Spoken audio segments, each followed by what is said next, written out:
Dạ vâng, em Hải ô tô cũ xin kính chào tất cả quý anh chị và các bạn. Ngày hôm nay em Hải ô tô cũ quay trở lại với chuyên mục là xe cỏ giá rẻ quý anh chị và các bạn ạ. Trước mặt quý anh chị và các bạn đây là một cái mẫu xe rất là phổ thông. Đó là chiếc Kia Morning nhé. Đấy, Kia Morning. Chiếc này nhìn qua form dáng thì mọi người cũng biết rồi. Form dáng của em nó là cái form cũ. Đấy, khoảng đời từ 2008 cho đến 2012. Và em nói luôn đây là chiếc xe nó sản xuất năm 2011 quý anh chị ạ. 2011, đăng kiểm dài. Màu sơn bạc, xe thì đẹp.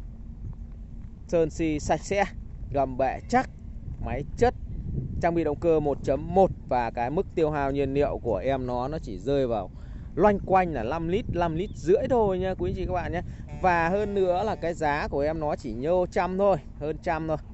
Đấy, hơn 100 triệu chúng ta sở hữu một cái mẫu xe rất là phổ thông Kia Morning. Và nghe đấy, tên Kia Morning thì mọi người cũng rất là quen thuộc rồi đúng không ạ? Đấy, chào buổi sáng. Đấy, những cái mẫu xe này thì thực ra là chúng ta cũng đã nghe đến nhiều. Và một số quý anh chị các bạn cũng đã sử dụng rất là nhiều. Và biết rằng cái tính năng của nó thì cũng khá nhiều tính năng. Nhưng mà nó cũng rất là lành xe, chi phí sửa chữa ít, đồ đạc thay thế dễ, đầy đường luôn. Không thiếu một cái món gì của Kia Morning cả. Hỏi ở đâu cũng có. Chỗ nào cũng có đồ đạc vật tư của Kia Morning. Sửa chữa thì thực ra thì nó cũng chẳng có cái gì phức tạp lắm đâu, nó rất là đơn giản. Thế nên là mọi người đừng nghĩ rằng là sở hữu một chiếc xe ô tô mà chi phí nó đội lên nhiều, không phải đâu nhé. Đấy, người ta cứ tính theo lý thuyết thế thôi. Nhưng thực tế để sở hữu một chiếc xe như thế này thì chi phí nó không đáng là bao nhiêu. Và cái giá tiền của em nó bây giờ thực sự là sở hữu một cái chiếc xe ô tô nó không phải là gì nó quá xa xỉ, quá cao sang đối với chúng ta, đúng không quý anh chị các bạn? Đấy, thì hôm nay em Hải ô tô sẽ giới thiệu để cho quý anh chị các bạn nào đang tìm một cái chiếc xe giá tầm trên 100 triệu, lành xe, xe nó không có đâm đụng, không có ngập nước gì, thì hãy liên hệ với em Hải ô tô nhé. Số điện thoại của em Hải ô tô là 0986 896 827. Dạ vâng, nếu như quý anh chị các bạn nào mà xem video lần đầu tiên mà quan tâm về lĩnh vực ô tô thì cũng đừng quên lưu lại số điện thoại của em Hải ô tô. Nếu như quý anh chị các bạn xem kênh của em Hải ô tô, đăng ký kênh, có mẫu xe nào hợp lý thì hãy liên hệ ngay với em Hải ô tô. Em sẽ tư vấn cụ thể cho quý anh chị các bạn. Và chiếc xe Kia Morning này nó mang biển 36A này, biển Thanh Hóa 01437. Vừa rồi thì em đã đi một vòng và bây giờ em đi vào chi tiết của chiếc xe. Thì chiếc xe này thì nó vẫn cứ trang bị là la răng sắt theo xe và ốp la răng mới này, lốp thì cũng còn tương đối, còn độ trên 80%. Form dáng thì quý chị các bạn nhìn này, form dáng này cũng còn khá là đẹp. Keo chỉ đây, đời 2011 nhé. Keo chỉ còn khá là đẹp.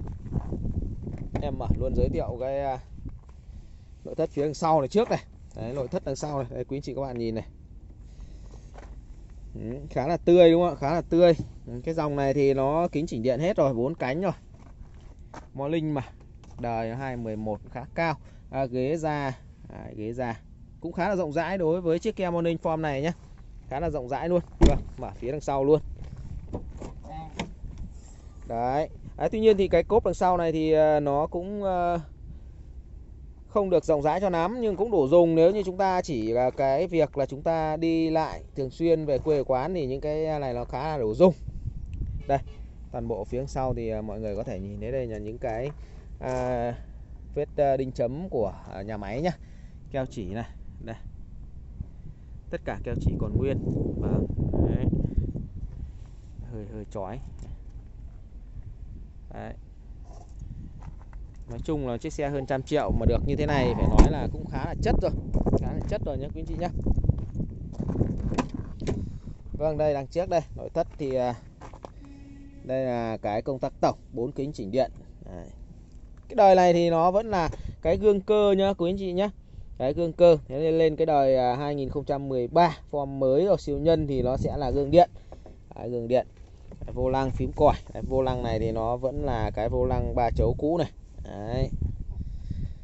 Ghế trước đây. Nói chung là nội thất của con này còn khá ngon với cái tầm tiền Với cái tầm tiền thì nội thất là còn tương đối nhá. Và chiếc xe này thì nó cũng đã được độ lên đèn lổ start top này. Đấy, đèn lổ start top và chìa khóa từ thông minh này. Đây, chìa khóa từ thông minh. Đèn lổ start top này. Bây giờ thì em sẽ đèn lổ start top này lên nhá, quý anh chị nhá. Đây. Đấy, đè cái lên luôn. Đèn lổ start top. Vâng. Máy nổ rất là ok. Đầu đài màn hình đầy đủ luôn. Đấy, cam lùi led căng, HD full luôn nhá. Full luôn. Bây giờ em chạy cho mọi người xem này. Đấy, không có đùa đâu. Thực ra thì dòng máy của Kia thì mọi người cũng biết rồi, nó rất là lành, khỏe, tiết kiệm xăng. Đấy. Cho nên là không cần phải suy nghĩ. Đời 2011 thì chúng ta cứ yên tâm, không phải suy nghĩ gì nhiều về cái máy móc động cơ. Nó rất là lành luôn. Đấy, giá hơn 100 triệu được chiếc xe như này thì là rất là ấm cúng rồi. Bây giờ chúng ta ra xem khoang máy của em Kia Morning nhá. Mời các bác. Dạ vâng, đây là khoang máy của chiếc Kia Morning trang bị động cơ 1.1 đây, 4 máy nha. 4 máy, động cơ là 1.1, 1086 nhưng mà gọi là 1.1 đi. Máy rất là chất luôn. Đấy. Máy rất là chất nhá. Đấy. Êm. Đấy, tuy nhiên thì cái đời mới thì cái máy mới nó máy Eco nó sẽ lổ, nó sẽ êm hơn cái đời này. Đấy, thì đây là máy cũ thì đương nhiên nó sẽ không êm bằng cái đời mới. Đấy, tuy nhiên máy được như thế này là rất là chất rồi. Đấy, rất là chất rồi nhá. Dạ vâng, vừa rồi thì em Hải Ô Tô Cũ cũng đã giới thiệu cho quý anh chị các bạn một cái chuyên mục xe cỏ. Vâng, cái giá của em này thì nó là 142 triệu bao rút hồ sơ thôi.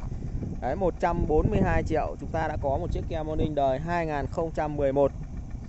Vâng, còn chần chờ gì nữa khi chúng ta đang tìm một chiếc xe với cái tầm tiền là 150 quay đầu thì đây là một cái mẫu xe đáng để lựa chọn. Vâng, quý anh chị các bạn có thể đến trực tiếp cửa hàng em để xem trực tiếp em này, sờ trực tiếp, lái trực tiếp. Cửa hàng em thì ngay chân cầu Tiên Cựu, quốc lộ 10, Quang Trung, An Lão, Hải Phòng nhé. Vâng, cảm ơn tất cả mọi người đã theo dõi video của em Hải Ô Tô. Xin chào và hẹn gặp lại mọi người ở những video tiếp theo.